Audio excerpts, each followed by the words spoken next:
High বন্ধুরা, কেমন আছেন সবাই? দেখেন আমাদের দিকে বৃষ্টি হচ্ছে, খুব বৃষ্টি, অতিরিক্ত বৃষ্টি হচ্ছে। দেখেন বৃষ্টি হলো, জোরে বাতাস চললো। দেখেন এখন একটু বৃষ্টিটা কমেছে। এই যে দেখেন, কলা তো সবাই খেয়েছেন, কিন্তু কলার পাত কে কে খেয়েছেন? দেখেন আজকে আমি রেসিপি করব, কলার পাতের রেসিপি রান্না করব, আপনাদের দেখাবো।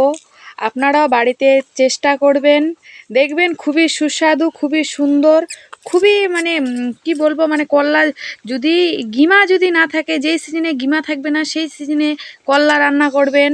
এই যে দেখেন কলাগুলো এখানে কুচি কুচি করে কেটে নিয়েছি।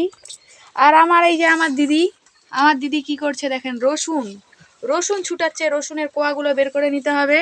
আর এখানে আলু দিয়েছি, পর্যাপ্ত পরিমাণে আলুটা একটু কম লাগবে। আলু, পেঁয়াজ আর রসুনটা একটু ছিলে দিতে হবে, অনেকগুলো দিতে হবে। পেঁয়াজটা একটু বেশি লাগবে দিয়ে, আর বেশি করে তেল দিয়ে মেখে মুখে চড়িয়ে দিতে হবে। আমি আপনাদের দেখাচ্ছি পরের এক ভিডিওতে। আমার চ্যানেলটি সাবস্ক্রাইব করুন, তাহলে আপনার নোটিফিকেশন, তাহলে এর পরের ভিডিওটা আপনাকে আমি দেখিয়ে দেবো যে কীভাবে এগুলো রান্না করে।